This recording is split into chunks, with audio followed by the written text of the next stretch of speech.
కానీ రాష్ట్ర ప్రజలందరికీ నేను చెప్పాలనుకున్నది ఏంటి అంటే, ఈ రాష్ట్రంలో, ఈ దేశంలో రాజ్యాంగం అనేది అమల్లోకి వచ్చిన తర్వాత, రాజ్యాంగం అనేది అమల్లోకి వచ్చిన తర్వాత ఎన్నో వేల ఇన్సిడెంట్సు దళితుల మీద, బహుజనుల మీద, అణగారిన వర్గాల మీద, ప్రజాస్వామ్య వ్యవస్థల మీద కొన్ని వేల ఇన్సిడెంట్సు, అక్రమాలు, అన్యాయాలు జరిగినప్పుడు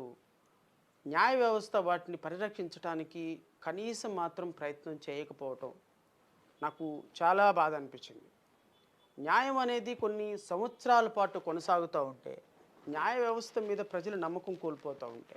దేశంలో అన్యాయాలు, అక్రమాలు రోజురోజుకి పెరిగిపోతూ ఉంటాయి. శాసన వ్యవస్థ, కార్యనిర్వాహ వ్యవస్థ చూస్తూ ఊరుకుండిపోతూ ఉంటాయి. న్యాయ వ్యవస్థ మీద పడినటువంటి భారం అది మోయలేక కాడి దించేస్తూ ఉంటే, ఈ దేశం ప్రజలు, రాష్ట్ర ప్రజలు ఎక్కడికి వెళ్ళాలి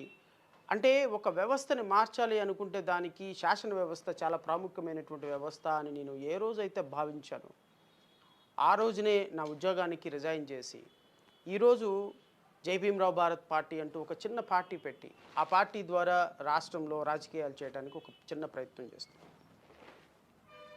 ఈ ప్రయత్నం చేసేటప్పుడు చాలా సందర్భాల్లో మీరు ఒక పార్టీ టికెట్ కోసం పనిచేశారంట, ఒక పార్టీ కోసం పనిచేశారంట, పదే పదే ఈ విధమైనటువంటి మాటలు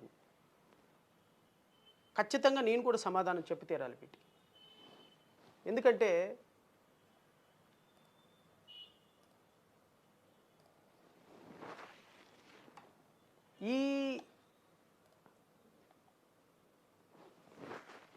ఐఎమ్ సారీ, ఎందుకంటే 2024లో జరగబోయేటువంటి ఎన్నికల్లో జై భీమ్రావ్ భారత్ పార్టీ అన్ని నియోజకవర్గాల్లో పోటీలో ఉండాలి అని భావించినప్పుడు, మేము ప్రజల దగ్గరకు వచ్చి రాజకీయాలు చేయాలి అంటే ఖచ్చితంగా మాకు ఒక సమయం కావాలి. 2019 డాక్టర్ సుధాకర్ గారి అంశం దగ్గర నుంచి ఈ రోజు వరకు కూడా నేను ప్రతి సమస్య మీద రాష్ట్రంలో జరుగుతున్నటువంటి దళిత సమస్యల మీద కావచ్చు,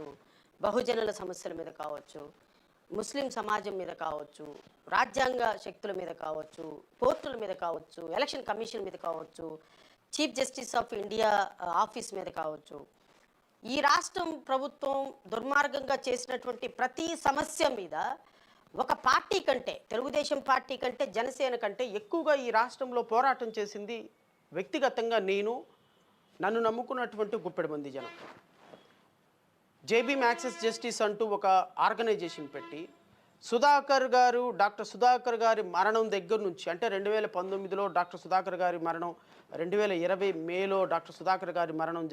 జరగకముందు సంవత్సరం నుంచి యూనివర్సిటీస్లో ఎగ్జిక్యూటివ్ మెంబర్సు రాజకీయంగా ఏర్పాటు చేయబడ్డారు అనేటువంటి వాళ్ళ దగ్గర నుంచి ఈ రోజు వరకు కూడా ప్రతి సమస్య మీద పోరాటం చేస్తూ న్యాయపరంగా, రాజ్యాంగపరంగా, పొలిటికల్గా ప్రజల సమస్యల దగ్గరికి వెళ్ళి వాళ్ళ కోసం సమస్యలను అడ్రస్ చేసే సందర్భంలో, కొన్ని వందల